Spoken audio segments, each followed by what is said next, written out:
Hello, welcome to the long-awaited video tutorial for this raglan cardigan and this raglan cardigan. So in this video I will be making this cardigan from scratch, so you'll be able to follow along exactly like what I do step by step. I'm trying to make this pretty beginner friendly. I think something can only be like so beginner friendly, of course, because there are a lot of skills involved. I would say that this is maybe not like the best first ever knitting project, just because it is quite a big project. If you've never knit anything before, go make a little beanie with some ribbing and come back. I'm sure that there'll be something nice online to follow. But yeah, so let's launch into it. So this is the video tutorial section. I am also releasing like a little pattern that you can follow along with. It should be free on my Ravelry or on one of the pages on my site. Probably more information in the description below. All right, so let's talk step by step about what we will be doing in this tutorial. If you already know what a raglan is, you can just skip ahead to the written tutorial or just go have a look at that pattern, because I'm sure like if you've made a raglan before, I could just tell you like 20, 10, 2, and you'd kind of be able to figure it out. But if that doesn't make sense to you yet, then just continue sticking along. So let's talk about raglan. This is a really classic like beginner construction style for a jumper or a cardigan. All it means is that the shaping goes all the way up to the collar. So the way that I'm making this is something called top down, which means that I'm knitting it from the collar all the way down to the sleeves and the body. So what we're doing is we're making this raglan cardigan with a button band built in, which is quite nice because I don't know if you've seen other kind of like chunky beginner cardigans, but often you'll have to pick up for the button band, and that is really hard to get the exact right amount of stitches to pick up. So I've just got a little bit of ribbing on either end of this with a few yarn overs inside, which make the little gap for the buttons to go through. So you can kind of see on this is a mini version of what we start off with, right? So we'll have kind of 4 sections, right? So this front section here, that's where the cardigan buttons will go, and that's where that little bit of ribbing is. And then we've got one section here, one section there, and one section in the back. And so this section in the back, that's the back panel. And each of these here are the sleeves. And we'll go ahead and just cast on a certain number for the front 2 panels, the back panel, and then the sleeves. And we want to just make sure that we cast on the right number of stitches, because whatever you start with, as we do these little increased stripes, we'll be adding like 1 or 2 stitches to each panel as we go.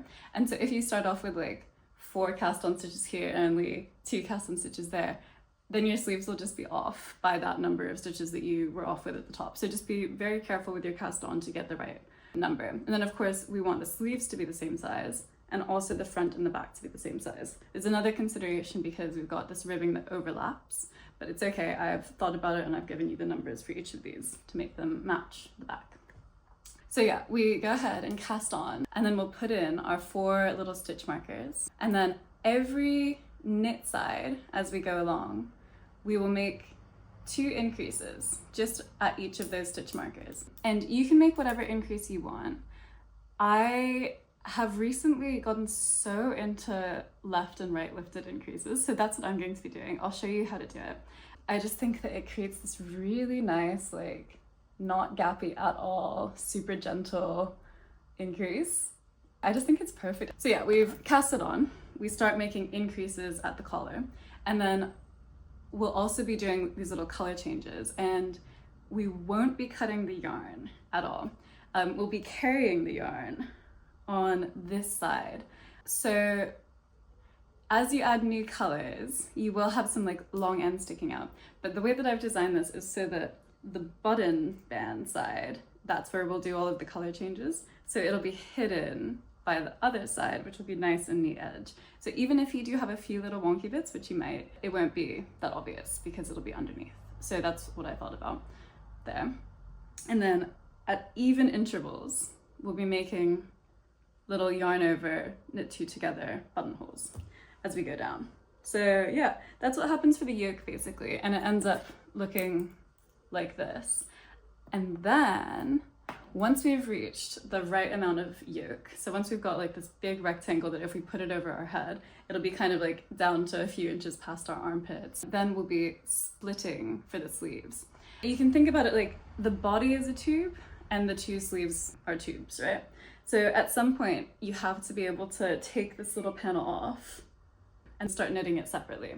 And so what we do at this point is we will slip all of these stitches from the arm section onto separate needles, and then we'll just go ahead and start knitting just this little body tube going down. And so those stitches will just be off to one side. They'll be on hold, or there's so many different ways to say it, and I didn't think either of those were correct, but you get the idea. We'll have them either on spare yarn, or if you have lots of little interchangeable needle cables floating around, you can just put them straight on one of those. And so what we'll do after that is we will finish knitting the body, and we will be adding some ribbing at the bottom, because I think like the kind of characteristic style of this jumper, if I can show you, is that it has really tight ribbing on the bottom. So it's a bit of like an 80s like dolman sleeve vibe.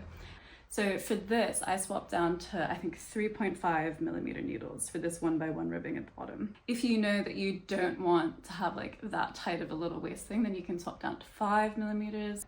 And so once we cast off for that, there's a few different cast off options. Then we go back to the sleeves, we pick up those stitches again, we go ahead and knit our little tubes. Yeah, and so that's the general overview of this. Let's talk about the yarn.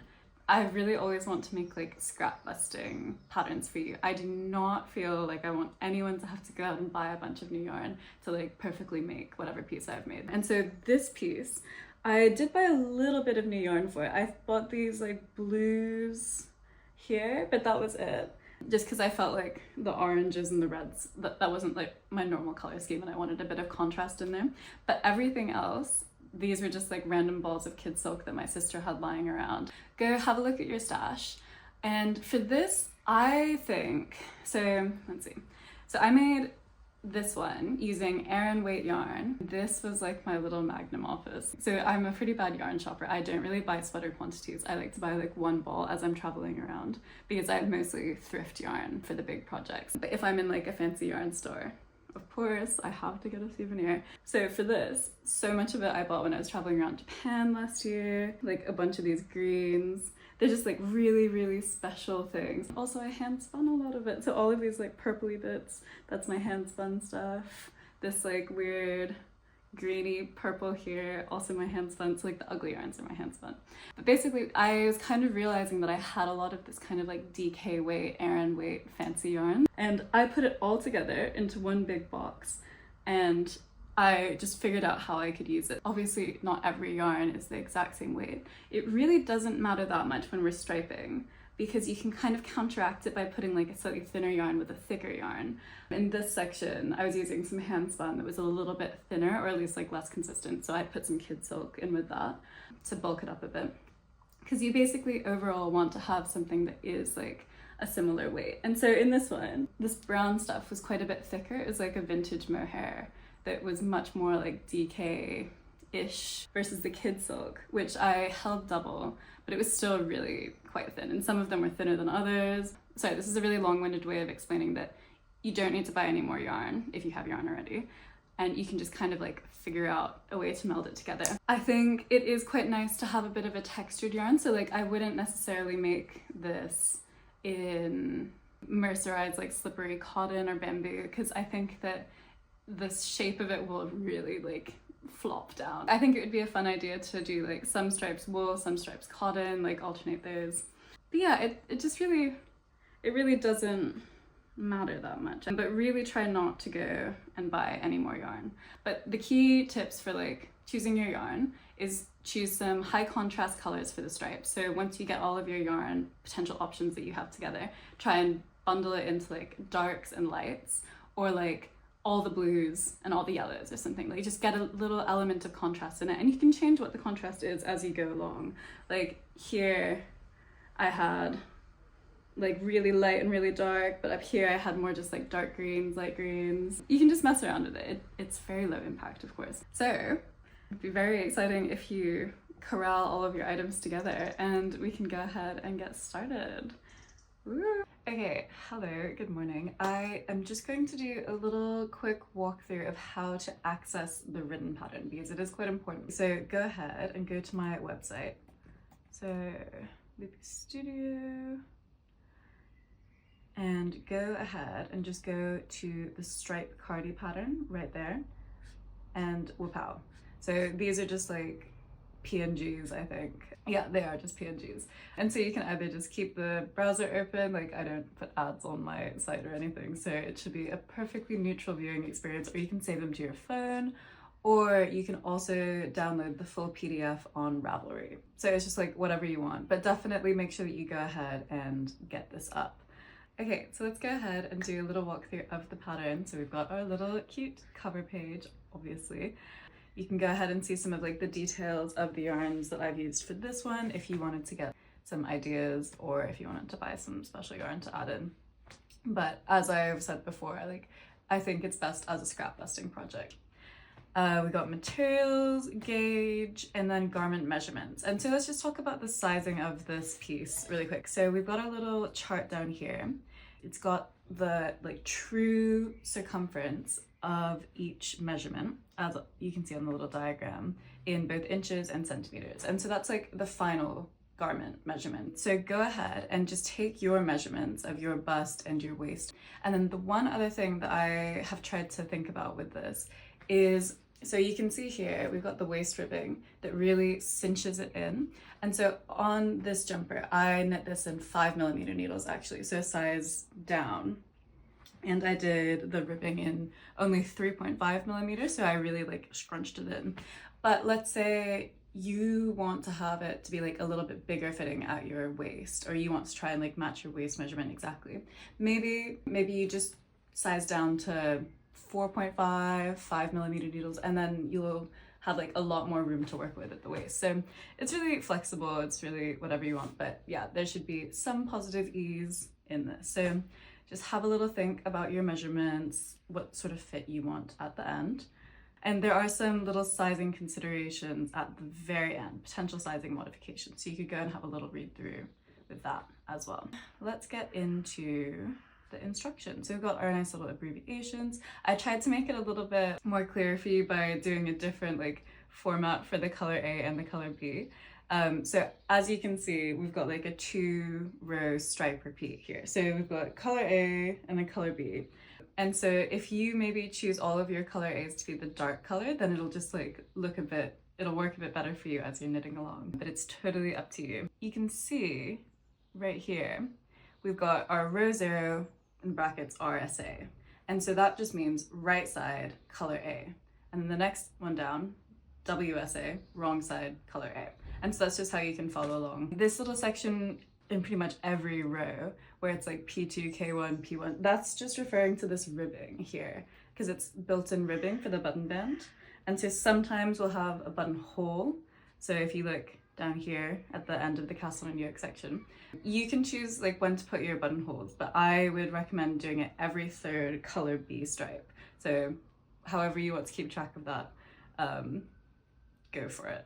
And then just here in the next section, we've got our rapid increases, which is where we very simply just put increases on the right side and the wrong side, because normally we're just putting them in on the right side. And then we'll go ahead and split the sleeves and body. Yeah, and then the only other thing to point out is that I often will have the stitch counts just in those square brackets. And you should be familiar with that if you've used patterns before, but the size 1 is that first number, size 2 is the second number in brackets, and size 3 is the final number. All right, so I've got a bunch of scrap yarn here. I think you can literally just grab however much yarn you have. I don't know, we're gonna probably use like 300 grams of yarn. I'm gonna use some mohair because that's what my sister has the most of, and I'm staying with her, and so I'm stealing her stuff, of course, as all sisters must do. So we're gonna do long tail cast on to get started, and what you can do is use a waist yarn for that. So I think I'm gonna use this pink, and then you're gonna pick 2 other colors to begin your stripes. So I've decided to settle on this orange and brown mohair for the starting few stripes. I'm using 6mm needles for this, as we've discussed before.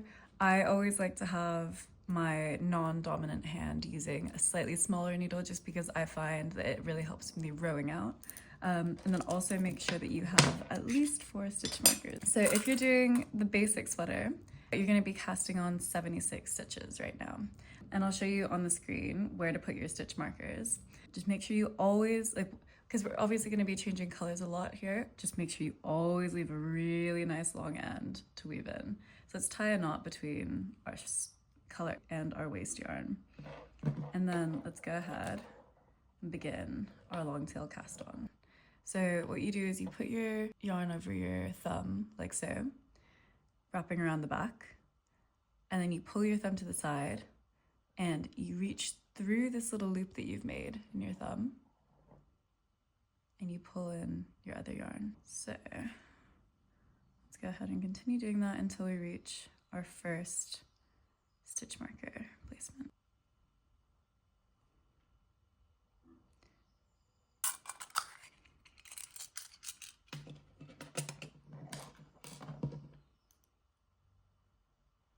Sick. All right, 16.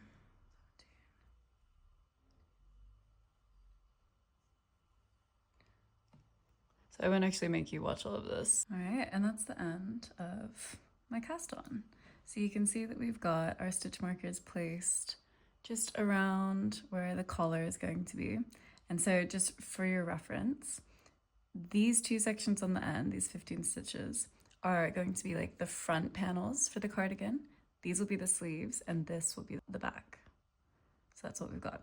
So we can go ahead and break our waste yarn. We've finished the cast on, and now we're on to row 2. So the mohair is so sticky. I'm actually so worried about whether or not you guys will be able to see this at all, but whatever, we're in it. It's the only yarn I've got. So let's go ahead and turn our work and begin row 2. So one thing I like to do is always slip the first stitch of my new rows whenever I'm working. You don't have to, it's personal preference.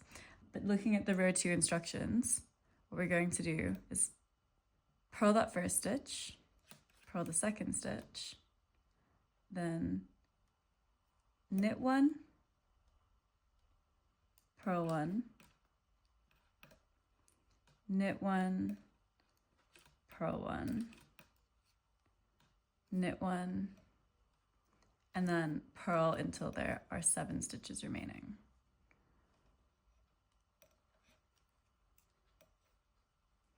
And make sure to just slip those stitch markers when you pass them. And in the final 7 stitches, we'll knit 1, purl 1, knit 1, purl 1, knit 1, and then purl 2.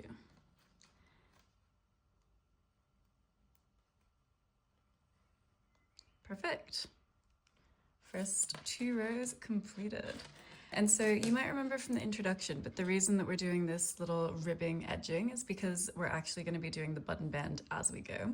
And that I just think it's a lot nicer looking overall. It's nice and clean. And so we'll actually be putting in the buttonholes after a few stripes more. So time to change to color B. So let's get the yarn ready. Okay, so I've got my color B. I'm definitely using 2 strands of the kid silk just because it's so much thinner than this chunky vintage stuff. So just make sure that you get that really long tail as usual. And I'm gonna go ahead and just knit that into that first stitch as normal. Because as we move up this button band here, since we'll be changing colors all the time, we'll be pulling them pretty tight as we go. So don't worry about just leaving this loose, that loose. All will be well, I promise. So beginning on that row 3, and also just FYI, every single time we're knitting a right side row now, no matter what color you're in, it will be an increase row. So just keep that in mind. If you're knitting, you're increasing. So let's work on row 3. So beginning, let's knit 2, purl 1, knit 1, purl 1, knit 1, and purl 1. And then we knit 1 stitch before the stitch marker. One other thing, You can use whatever increases you want. I just prefer to use these things called lifted increases. I think that they make everything like really tight. I find them quite easy to do. But if you are just beginning your lovely knitting journey and you're really happy with just one increase and you think it'll make your life easier, just do that. And yeah, feel free to just sub in whatever increases you want here. But I'll just show you how to do the lifted increase. So we knit to one stitch before the stitch marker. Then to do the right lifted increase, we look at the stitch that we have on the needles here, and we go down to the stitch below that. We get the right leg of that stitch, lift it up onto the needle, and then knit through that right leg. So we basically just knit into the stitch below, and then we knit one. And then we slip that stitch marker, knit one more stitch, and now we've got a left lifted increase coming up. So let's look back into that bottom brown stitch, lift the left leg of that stitch up onto the left needle, and knit through that. And there we go. That's our first set of increases right there. And then we knit to the next stitch marker, to one stitch before the next stitch marker, I mean. And let's do that exact same thing. So find that stitch that's on your left needle, lift up the right leg of the stitch below it onto the needle, knit through it, knit one, slip that stitch marker, knit one more, find the left leg of the stitch below that, knit through it, and there we go. So the reason I like this increase so much is because I think it's really easy. There's no twisting involved. I remember when I was starting out, all of the twisted increase, just like the, whatever it's called, like make one right, make one left. It's hard, like the twisting is not fun and it's complicated, and I think it looks more obvious than this. So anyway, this is what I like the most. We don't have any holes in our increases. It's nice and tight, nice and even, nice and invisible. So let's just go ahead and finish that row. And then you can follow the row 4 instructions as well. It's just the same old. We'll be making that ribbing at either end, and then we'll be purling all the way back. So I'm just gonna knit a few more of these stripes for you, and I will see you when it's time to make our first buttonhole. All right, so we're almost ready to pop in the first button band. As I said, you can kind of put it in wherever you want. So I'm just knitting until I reach the final 7 stitches as normal. And so then we're just going to do that button band like modification thing. So we purl one, knit one, then we yarn over, and then we're going to knit these 2 stitches together. And we're gonna do so in a way where this purl stitch will lie underneath that knit stitch. So you'll just have to reorganize them a little bit. So what I just did there was I slipped both of them and then I popped them back on the needles so they're both facing in the same direction. And then we just knit them together, like so. So you can kind of see already, there's a little hole there, and that will be our buttonhole. So very simple, very easy. Yeah, and so there's just a few considerations to be made with this. This does mean that you will need to use quite like normal sized buttons, or just buttons that are the right size for this hole that we've just made. So you won't be able to get away with using tiny buttons. And so just go ahead and do that button band modification whenever you feel like you need a buttonhole.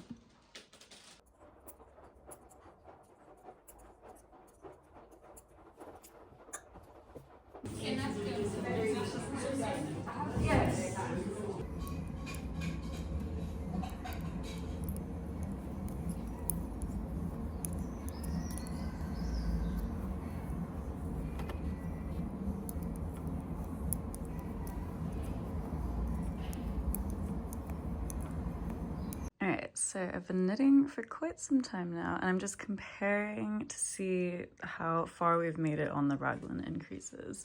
So it's just layered on top of the original cardigan.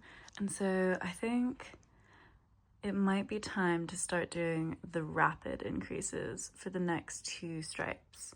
So I'll just show you how to do it. It basically just means that we'll be making an increase on both the right side and on the wrong side. And this just kind of acts to curve the base of the armhole a bit more. Okay, so I'm going to go ahead and make my first of 2 stripes with the rapid increases. So just go ahead and knit the front section as normal. So you'll probably be finding that these stripes are taking much longer now because we've got so many more stitches than we started out with. So I'll just knit that front stripe, and then once I'm on the wrong side, I will come back to you. So I've finally finished my right side round, and I'm going to turn around and purl back to 1 stitch before the stitch marker. Alright, so we're now 1 stitch before the stitch marker. So this might look like a bit of a mess to you, and especially if it isn't even in focus. This looks not very good, but what you can do is you can kind of flip it around a bit, and maybe you'll be able to see that this silver stitch here is the stitch below the stitch that we've just knit. So we're going to be making a purl side left lifted increase or right lifted increase, whatever. I guess that makes more sense. So we're going to take that stitch that's just below the stitch we've knitted into. We're going to lift that up onto our needle, and we're going to purl through it as normal. So you can see that we're going to be stretching out the stitches a little bit, but that is just part of it. And then we purl 1, slip the stitch marker, purl 1 more, and now time for the other increase. So lift that little leg up and then purl into it, and then keep working as normal. So if this increase is not working for your brain, because it is, like, it took me a little while to get a hang of it, just go ahead and make whatever purl side increase suits you best. It really doesn't matter what we do. And again, this will be really tucked in behind the armpits, underneath the armpits. So don't worry too much about what you're doing, but it is good to make these rapid increases just because it gives that little bit more shaping as we reach the armpits. And here that is once more. So I'm just lifting up that silver stitch onto the right needle, onto the left needle, and then I'm purling through it. Purl 1 more, slip the stitch marker, purl 1 more, and then lift the leg of that silver stitch up onto the left needle, purl through it, and we're off. So really not so bad at all once you get the hang of it. And so we're going to do that rapid increase, that purl side increase, for the next wrong side row as well. So that'll mean that we have just 4 rows that have an increase on each. So, and once we finish with that, we will be ready to break it all apart. So we'll be separating out the sleeves, and we will start knitting just on the waist/bust section, which is very exciting.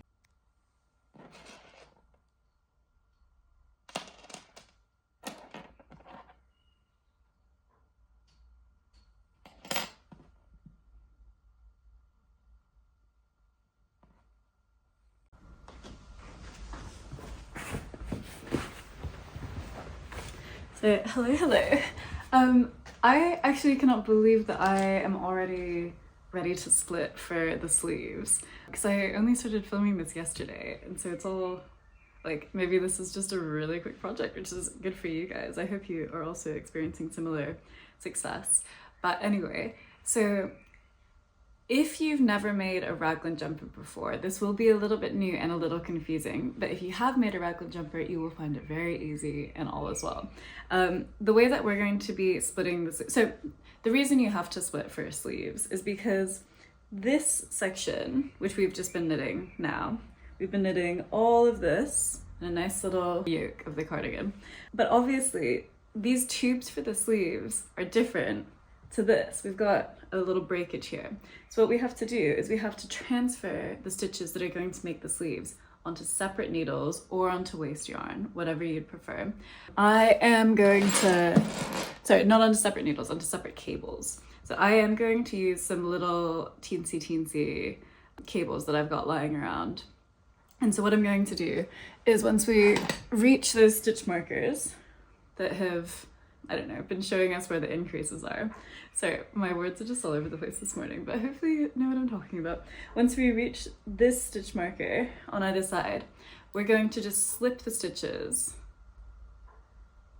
from our working needles onto these little holding baby cables, or you can just slip them with like a needle onto some spare yarn. So we'll be knitting from here until the stitch marker, and then we'll slip the stitches on our sleeve, so in between those two stitch markers, onto our spare needle. And then we'll be using backwards loop cast on to add a few extra stitches underneath the armpit. So we'll be adding 6 stitches using backwards loop cast on if you're knitting like my basic version. But if you have a bigger bust, or if you've read the little written pattern carefully and you know that you just want extra space or extra positive ease, then you can add on some more. Don't think you should add on any less, but you could. It doesn't really matter that much. Like, the nice thing about these big batwing cardigans is that you'll definitely have enough space in them. So it's not like you have to add on a certain number. But I just think it kind of smooths it out a little bit, makes it sit a bit nicer. So yeah, so we'll be doing backwards loop cast on, and then we'll just go ahead and start knitting the stitches on the back panel. Yeah, we'll just go ahead and start doing that. So just make sure you've got your little tools in order. I'm just going to show you how to do this for the cables, slipping them onto a cable. But I'm sure that there are lots of other tutorials for if you want to use the waste yarn. And then also, again, like if you have done this before, this will be very, very simple for you. So this is mostly aimed at the beginners. All right, so I will transition over. So one of the first things that we're going to want to do is just make sure we've got our equipment in order. Most interchangeable cables will come with these little cable stoppers at the end, and so they're meant exactly for this purpose, which is storing your stitches on them. So just make sure that each of your little cables has at least one of these cable stoppers on them. I would also highly recommend that you grab a smaller needle. Okay. That you grab a smaller needle. So in this case, I've grabbed a 4.5 millimeter needle. It could even be a tiny needle, anything like a little bit smaller. And of course, like you can just use a 6 millimeter needle. It's just a lot easier to slip the stitches when you have a smaller needle in use. So what we're gonna do is we're going to knit all the way up to this stitch marker. So we're gonna knit this section here. Sorry, that was a bit of a rough start. I accidentally dropped a stitch. So yeah, just knitting over to that stitch marker.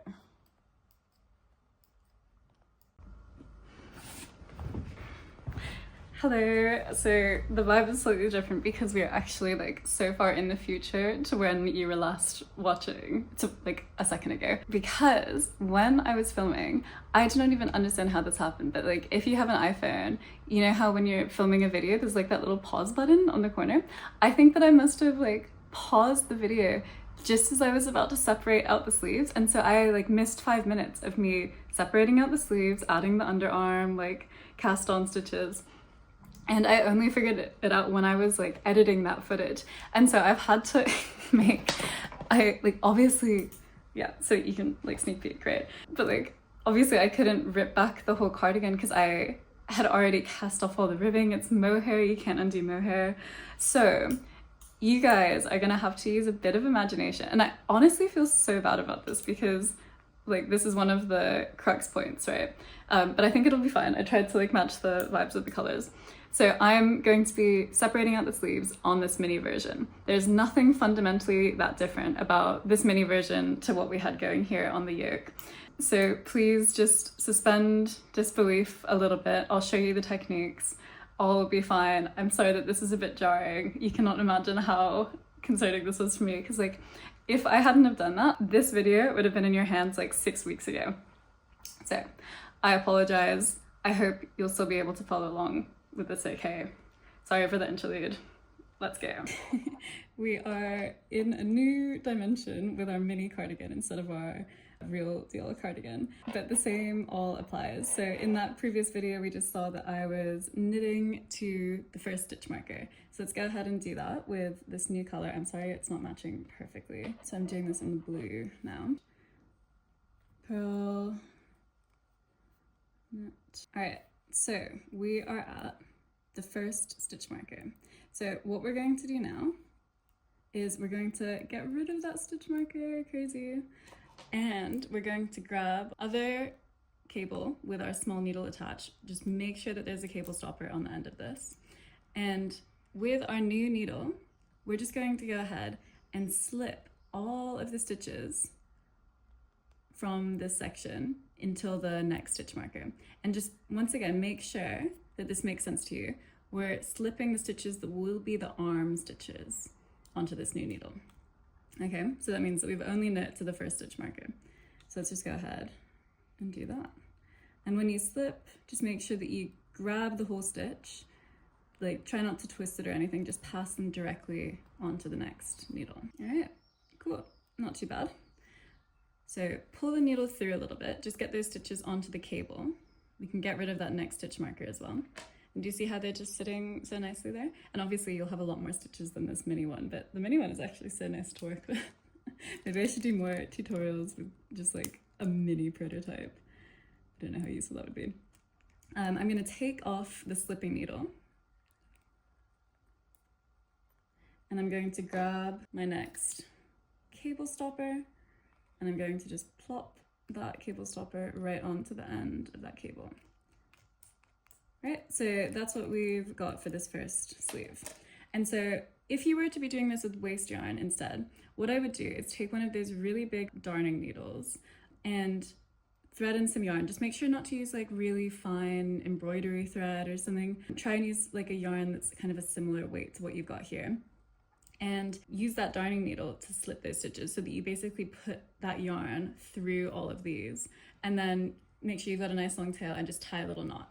So instead of this cable, you'll just have like your yarn with a knot. And if you leave it nice and loose, then you will also be able to try it on in the future as you go ahead and do the body. So anyway, this is what we've got going on. We've got our final stitch knitted there. And so now this is the section where we will be casting on for the underarm bits. So in this pattern, I am casting on 8 stitches. So the way that we'll be casting these on is with the backwards loop method. So, oh my God, horrible knot in there. So for a backwards loop cast on, this is just a really nice, like special cast on that is not that hard. So drop that other needle that we're working with and hold your yarn like this. Put your thumb on the front side of that yarn, wrap it around your thumb like that. So we've got the yarn passing from that side of our thumb over to the other side, right? So we've dipped our thumb into the front of the yarn.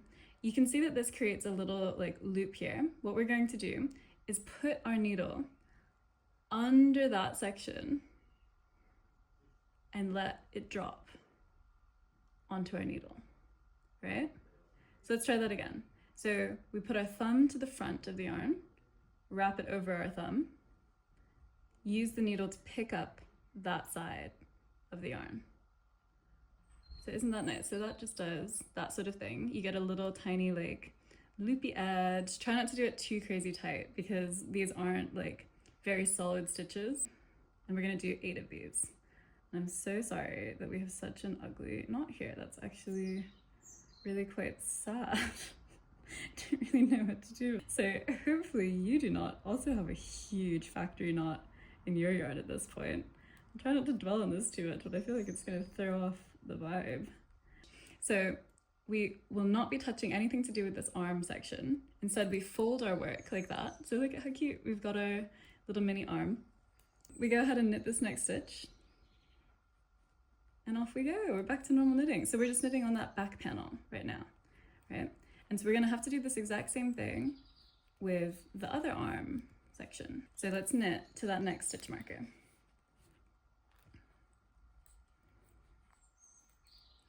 Perfect. Okay, let's take off that stitch marker.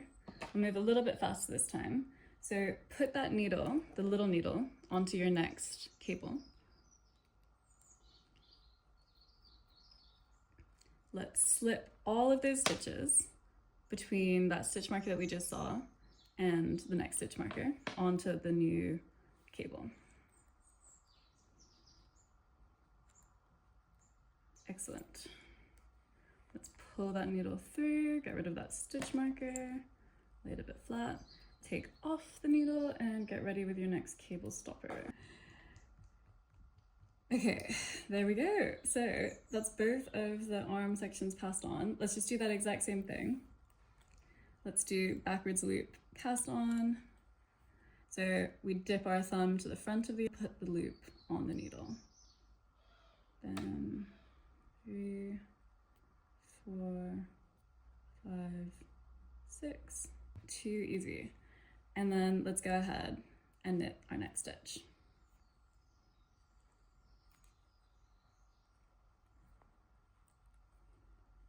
And we will just knit to the end. And there we go. Okay, let's see what it looks like. Let's see what the damage is. So obviously it'll look a little bit wacky now. So it depends on how much space you have on your little cables or your waste yarn or whatever you've put them on. But you might find that the arms look really bunched up now. I remember mine definitely looked pretty bunched up. So you can kind of see that the only stitches that are now on our working needles are the body stitches plus these little underarm stitches that we've just cast on. So go ahead and purl back doing your wrong side row. I'm going to turn my work and I'm going to show you on this row is what it looks like to purl back through these backwards loop stitches, because you just want to make sure that you like trap that little loop-de-loop. So just getting close to these backwards loop bits. Alrighty, so you can see that there's just this little like twist in the cast on. So what I'm going to do is I'm going to make sure that I knit, or that I purl, sorry, through the front leg of that stitch, just so that it still has this twist in it. If you do it the other way, you might lose the twist. It's okay. Just go back, pass it back really carefully twisted, and then try again. But if you just knit through that top leg, all purl, sorry, again, purl through that top leg, all will be well.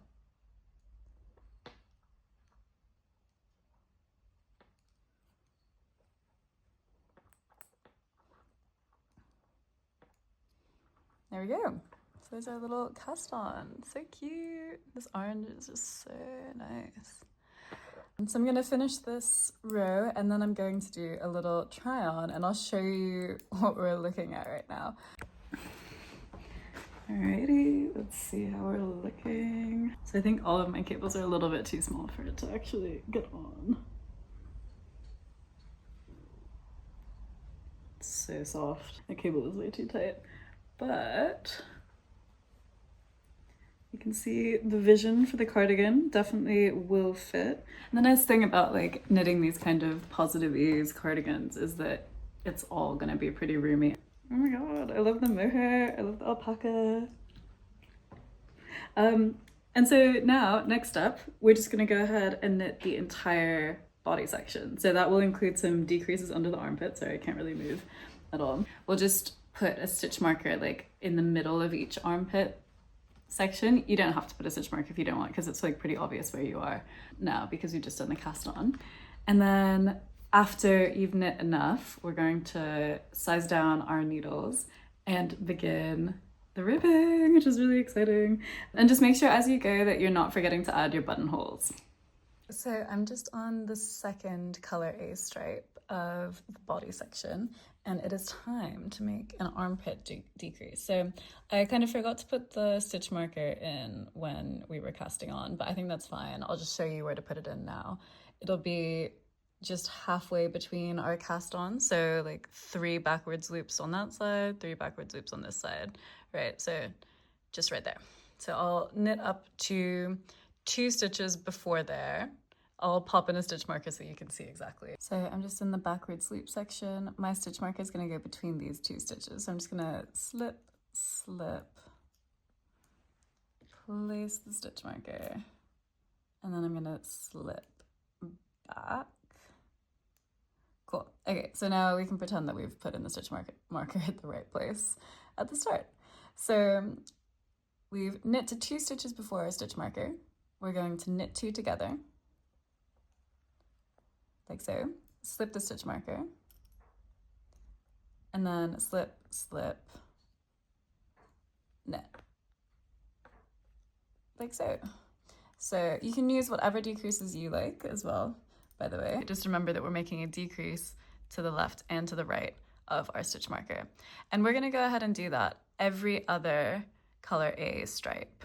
So not this next orange stripe, but the one after. And we're gonna do that until it's time for our ribbing. So I think I'll probably make about this much of the body. So I'm gonna go ahead and do the same thing on the other side, underneath the other armpit. Just go ahead and put your stitch marker there as well. And then, as I said, make those decreases every other color A stripe. And I will see you when it is time to begin the ribbing. Happy knitting. Okay, so I've gone ahead and knit pretty much the whole body. And I feel like I'm ready to begin the ribbing. So I've knit 11 stripes. You could do a few more, a few less, if you want it to be like super cropped.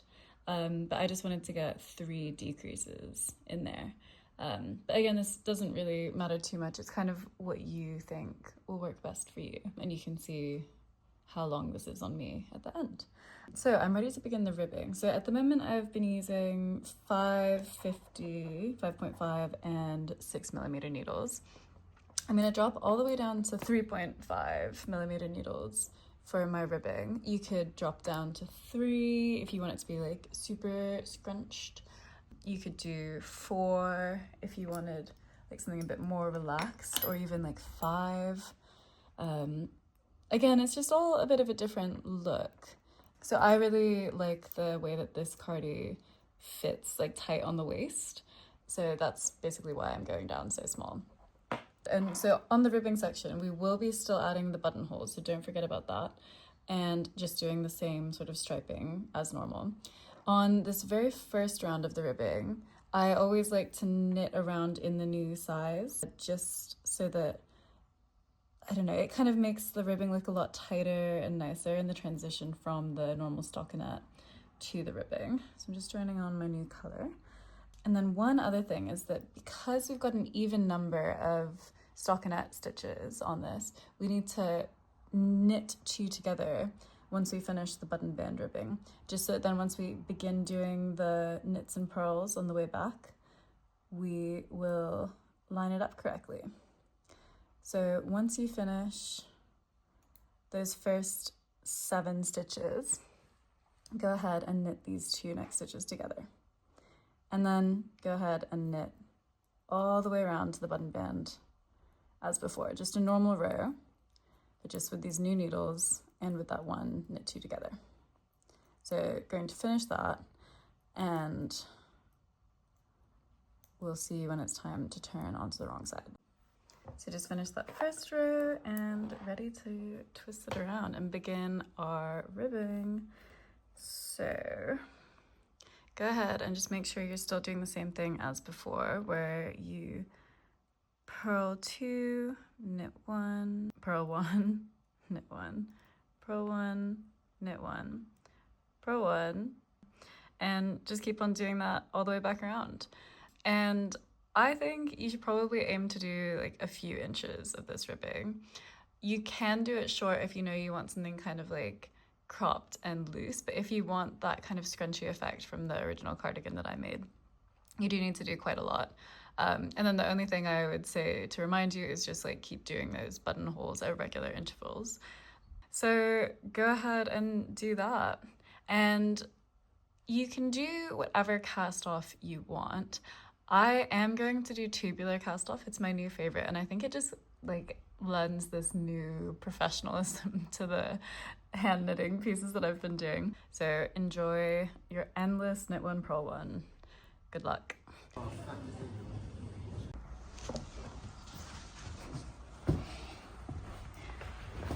Alright, hello. It is actually the next day. I've made very good progress on the waist ribbing. So I've done quite a bit. Like I've done enough for 3 buttonholes. and I started around there, so it really does eat up a lot of time, but I'm ready to cast off.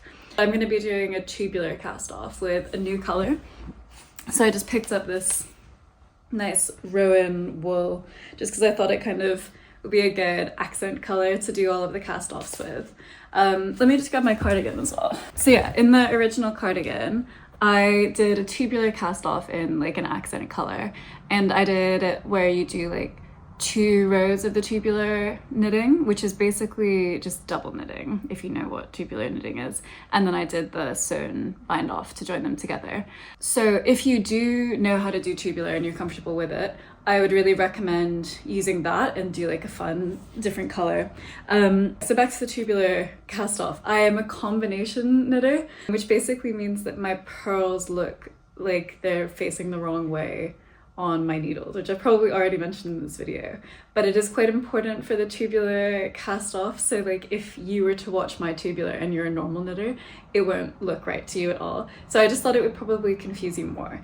So if you do want to do tubular, I would recommend just typing in a video into YouTube, and it'll be much more helpful than watching whatever crazy thing I'm gonna do. And if you are more of a beginner knitter, or you don't want to do a sewn bind off, but you do still want this like accent situation, I would recommend still like switching to a different color, maybe doing like 1 more row of 1x1 rib in that color and then doing your cast off. And I would just suggest do something a bit stretchy. So you could do like Icelandic sometimes looks good, or Jenny is super stretchy. I actually think that the most underrated cast off of them all is a row of single crochet, either going into the loop forwards or into the loop backwards, depending on if it's a knit or a purl, because it looks like really good and it looks exactly like a normal cast off, except it's like way stretchier. So if you're not going to do tubular, do 1 more row of 1x1 knitting in your accent color, and then do your cast off, and you'll still get that little pop of color at the end. And then next step, so I'll see you in a second, I'm gonna do the neck ribbing. And the reason I'm gonna do that before starting the sleeves is that the neck ribbing is going to cinch up the neck a little bit, and so it'll kind of bring it up a bit tighter, because when we do the ribbing afterwards, we'll cinch it up and then we'll like lose an inch of the sleeves. So I always like to do neck ribbing before I do the sleeves. And basically what we'll do is the exact same thing, but I will just show you how to pick up the stitches from our cast on here, just so it looks a little bit clean and invisible. So enjoy your cast off. I hope all is going well. We'll see you for the picking up stitches for the neck ribbing.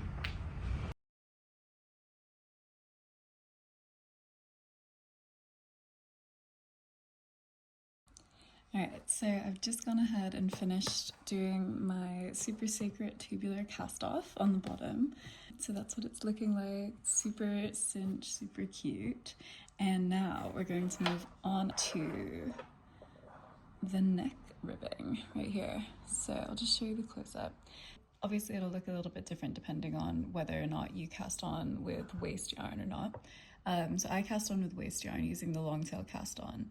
And what I'm going to do is I'm going to go into each of these stitches on this top level and just pick up 1 stitch through each. And it only gets a little confusing when you're on the button band, just because that's ribbing rather than the stockinette. So grab whatever color you want to start picking up in, and make sure to grab your little ribbing needles also. I'm just going to tie a little slip knot in this color that I'm picking up in so that I can make sure that it's super secure. Alright, so I want to make sure that we preserve this selvage stitch here. So I'm going to go ahead and pick up through the stitch just on the very, very edge to be our selvage stitch. There we go. And through this next stitch along.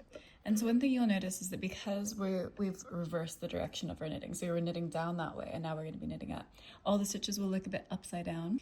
And I'm going to actually go ahead and pick up in between the stitches of the ribbing, just because I feel like it looks up a little bit neater, but just make sure that you're capturing 1 for each.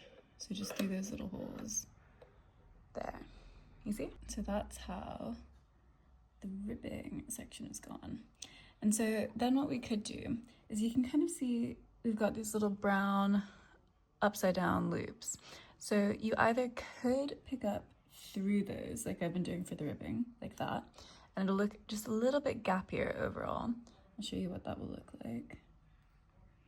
But that would mean that it's like exactly the same number of stitches because those ones are facing down, right? Those are our normal knit stitches going that way. And these ones will now be facing up. Or you could pick up in between them like this,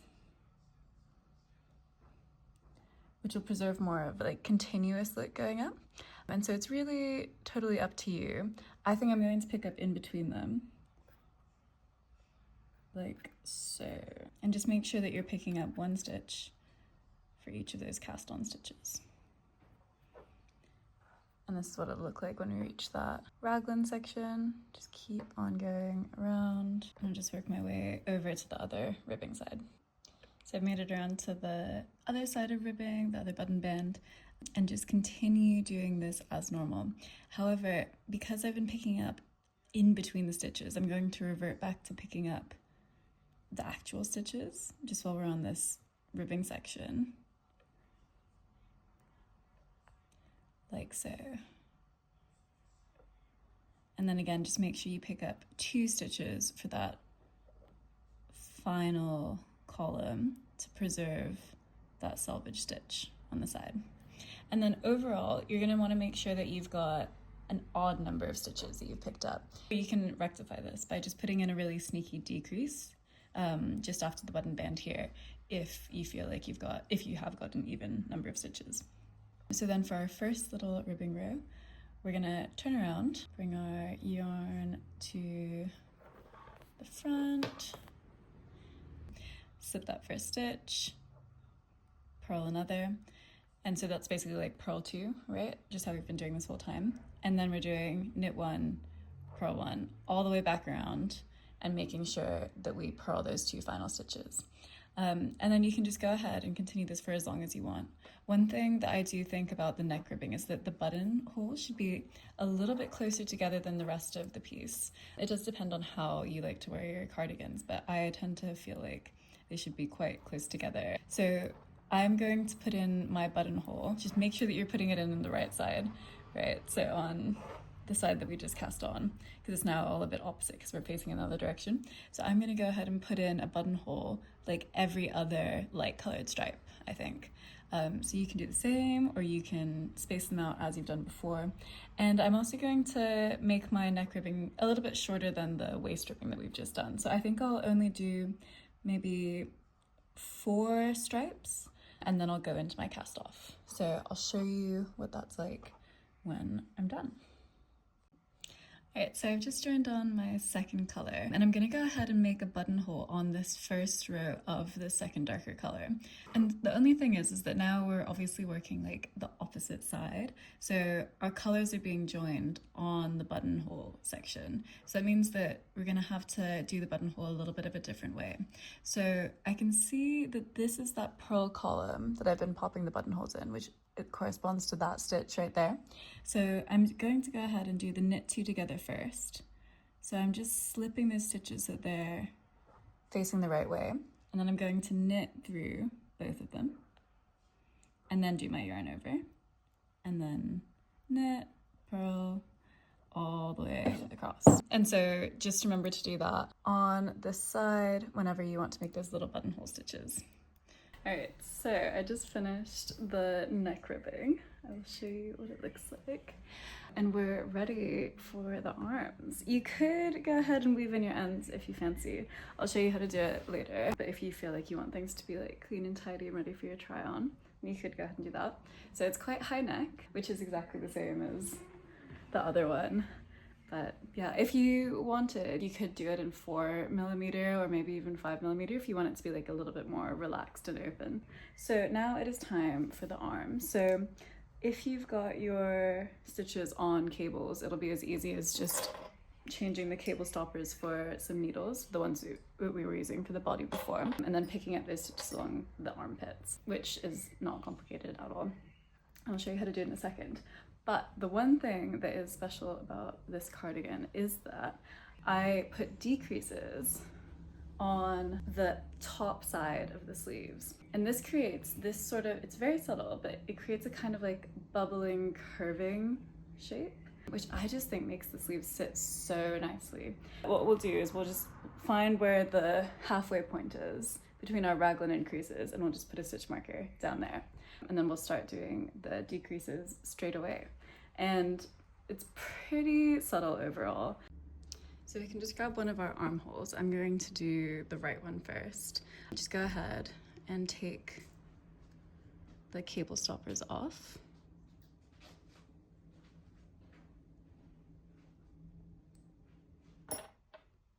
And pop on your needles. All right, so go ahead and grab whatever color you need to start striping with next. You can either do the same stripe that you did before, or you can change colors here. Make a little slip knot, or leave a very long tail in this yarn. And then go and find those backwards loop stitches that we used for that under armpit cast on before. And just pick the halfway point in between them. So again, this is one of those sorts of things where it's like upside down. So you just kind of pick the middle. Obviously we cast it on 6 stitches, so we'll be picking up 6 stitches here as well. So I'm going to count 1, 2, 3, 4, and I'm going to pick up through that little cast on section. I'm going to pull my slip knot a little bit tighter. And I'm going to pick up 3 more stitches. 2, 3 from those backwards loop sections. And so now we've got this section between those raglan increases that we had before and the backwards loop cast on. And this is always a bit of a messy part about joining the armholes, or I don't know, the armpit section to the main part of the arm. I like to just pick up, there's lots of like fancy ways to do this, and so if you have your own way, it's okay. I like to just pick up through to the other side of that raglan increase. Just knit that as normal. And then we can just start knitting our stitches off the other needle. And so that's what that looks like. It does leave a little bit of a larger stitch, but I honestly think that that looks totally fine. So we're gonna go ahead and knit around a bit. And as I mentioned before, we've got to pop in a stitch marker at the halfway point. So you should have just 10 stitches cast on in between your 2 raglan increases here. Count 5 stitches along, and then put a stitch marker right there at that place where it's 5 stitches along. And so go ahead and do that, and I will do the same. So I counted to my little halfway point in between those raglan increases. So it's like 5 stitches there, 5 stitches there. Count it all the way up. I'm going to pop on my stitch marker. So what I'm going to do is have it be that on every other of these like dark colored stripes, I'm going to make decreases in like the second round of the dark color stripe. So not this first one, but when we go back around, I'll make a little knit 2 together there, and then a slip knit on that side. So I'll just show you what it looks like when we do the other armpit join. Let's go ahead and pick up that silver stitch below that would be part of your other raglan increase, knit through that. And then we've got to knit 2 stitches on this side, because remember we already picked up 4 on the underside. So I'm going to grab that one and that one. And now we've completed our first little round, which is rather exciting. So you can just go ahead, knit through that first stitch and knit all the way back around. So we've completed our first round and we're on to the second. So let's go ahead and knit up to 2 stitches before that stitch marker.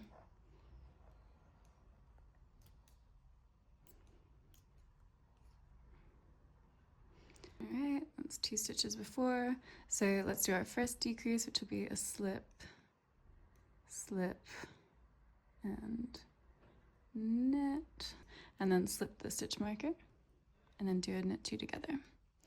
And so as I said before, we're doing this like every other dark stripe or every 8th round, whatever you prefer. And so you'll be able to just keep doing this for quite some time, honestly. On my other jumper, I did quite a small section of the ribbing, so similar to the neckline, where it was just the little 4 stripes or 2 sets of stripes, and then the tubular cast off. And so I decreased quite a lot in the circumference of the sleeve, but it just depends on what sort of length you want and yeah, how long your arms are, I guess. Okay, so I've just been doing some knitting on the arms, and I wanted to show you how I change colors, both like when it's just in between these little 2 round stripes, and then also if you want to bring in a totally new color. So basically what I do is I have this kind of section which is where we joined on for the beginning of the round underneath the armpit right here.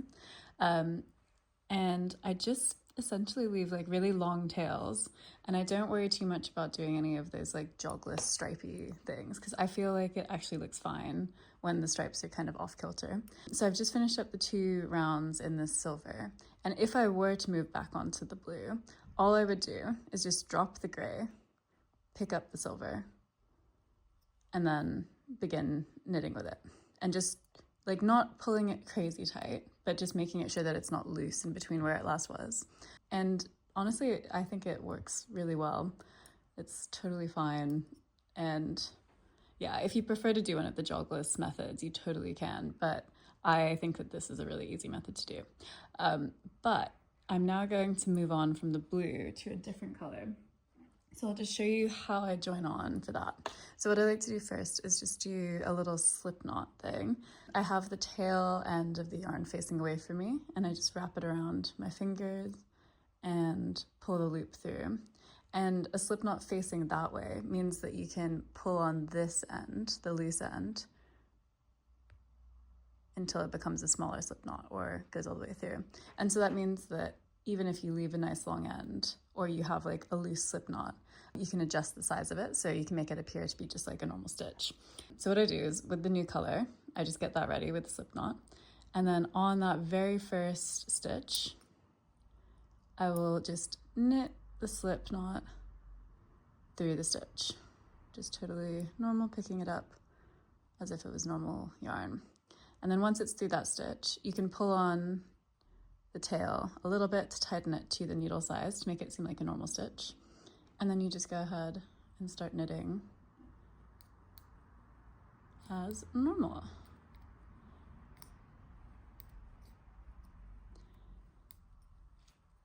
And then when I make it all the way around, I won't do anything fancy over here. I'll just go ahead and knit that stitch, then that stitch, still in this color. And then, as I said earlier, when I want to change back to silver, I'll just go ahead and pick up the silver strand. So I've almost finished the cardigan now. I've finished up this other sleeve. I'll put you on 0.5. And so I finished up the other sleeve. You can see this is what the inside looks like when I haven't woven in my ends yet. So it's like a little bit loose in parts, but this is kind of like what it'll look like mostly when I finish weaving them in.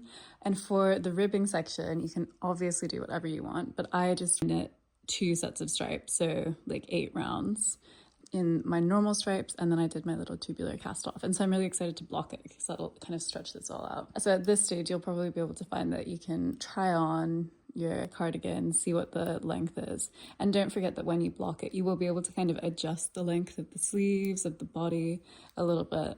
And overall, it'll probably become a bit bigger. So don't knit your sleeves super long at this stage, unless you know that you want like ridiculously long sleeves.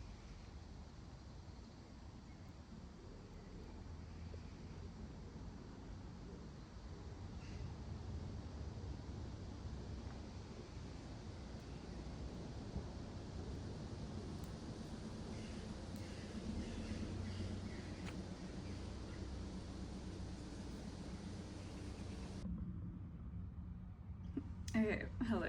Sorry, my phone is in a very precarious position, but we finished. So I almost had enough yarn. I had to put in like a new blue at the very end, but I went ahead and did my little tubular cast-offs. Sleeves are the same length, which we always love to see.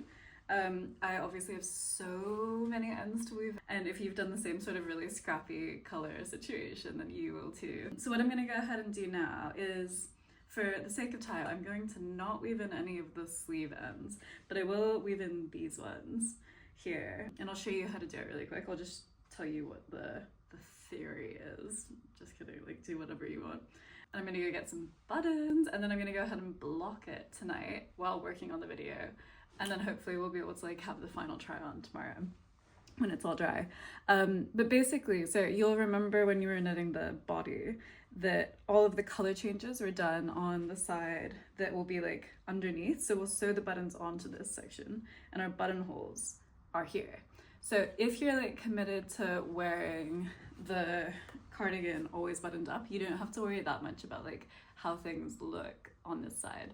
However, I don't know if you've ever like woven ends into ribbing before, but it's really, really easy because you'll see that we've got the ribbing on this side as well, obviously, because it's reversible.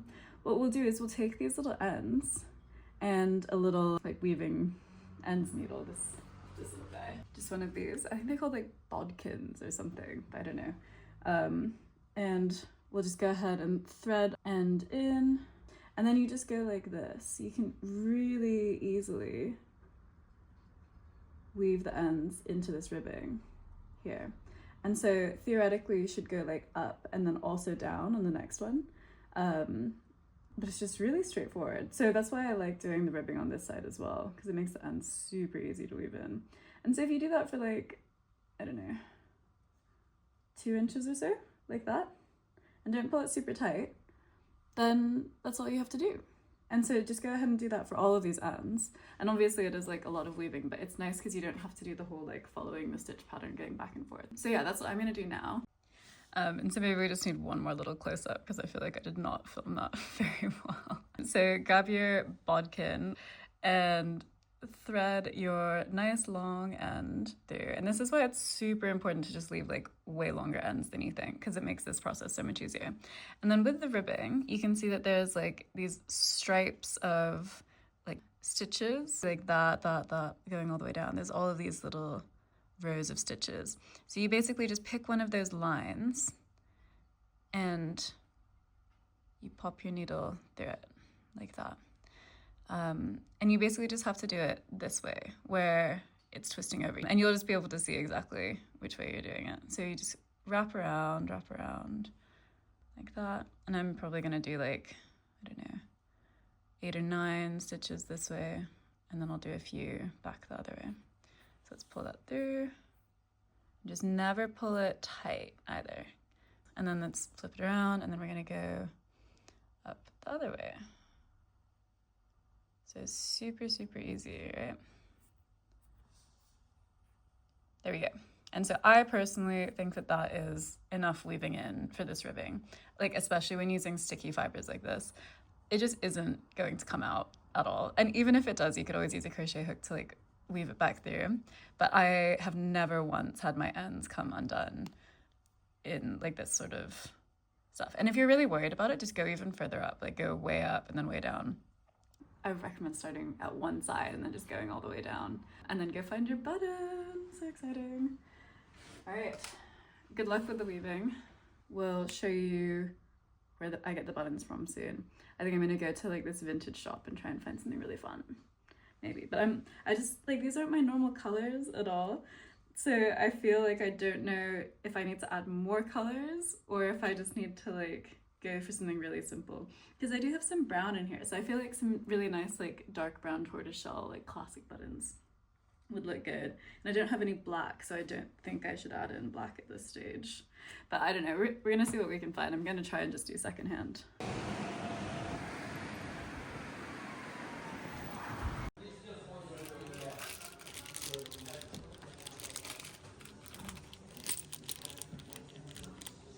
Okay, so I've managed to find some buttons from a little vintage store nearby.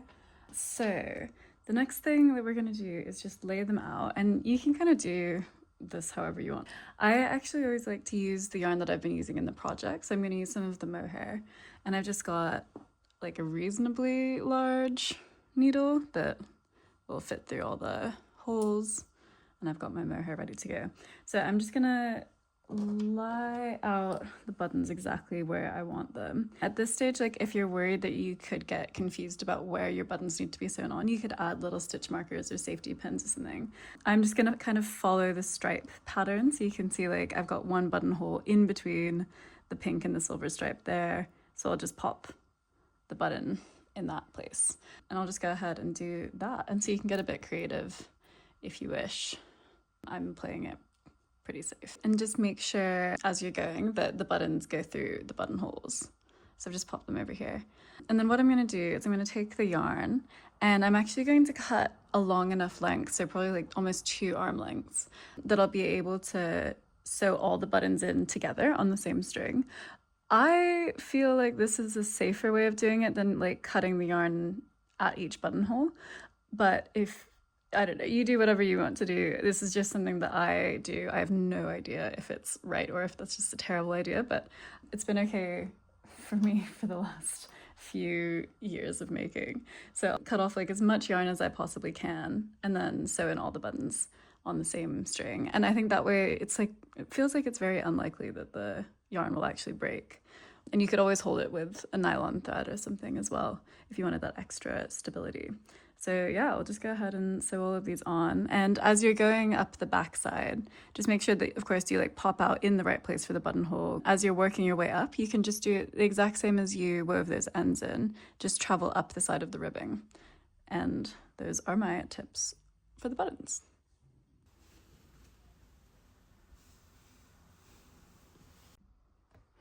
Okay, so I think that that is probably it for this tutorial. Yeah, the final thing to think about is just blocking your cardigan. Some people think that blocking is like some big scary thing that you have to do for your knits, and to me it's just washing your knit however you normally will wash it.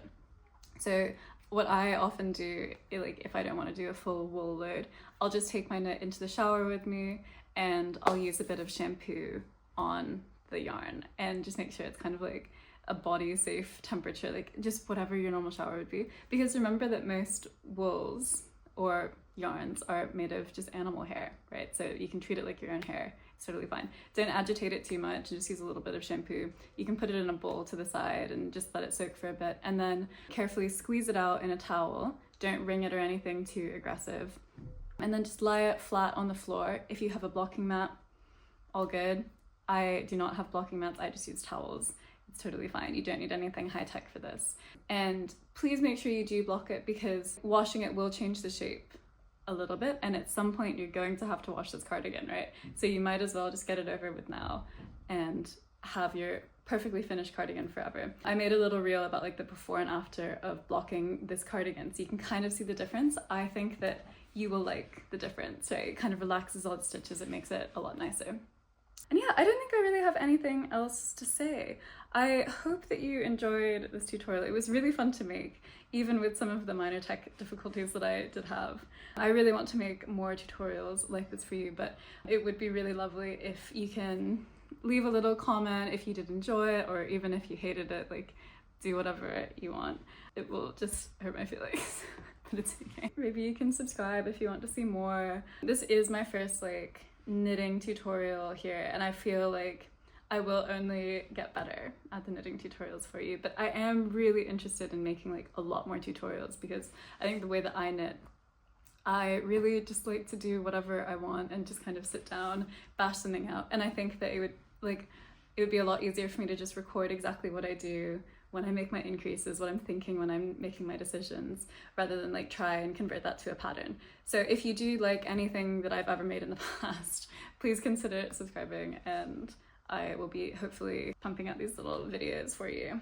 So anyway, please send photos of your cardigans if you do finish them. I would love to see it. It really makes my day whenever I see photos of things that people have made, like with the crochet dress. Every day I'm getting new crochet dresses and my feet and my eyes are just like, and I feel like it looks so much better on you guys than it does on me, which I think is a really good sign.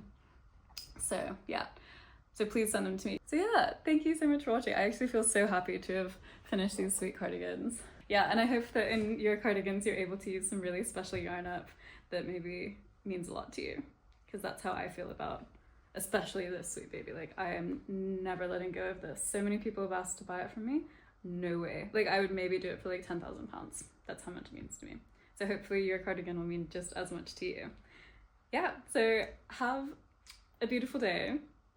Enjoy your beautiful cardigan. I hope everything worked out. I get so nervous about these.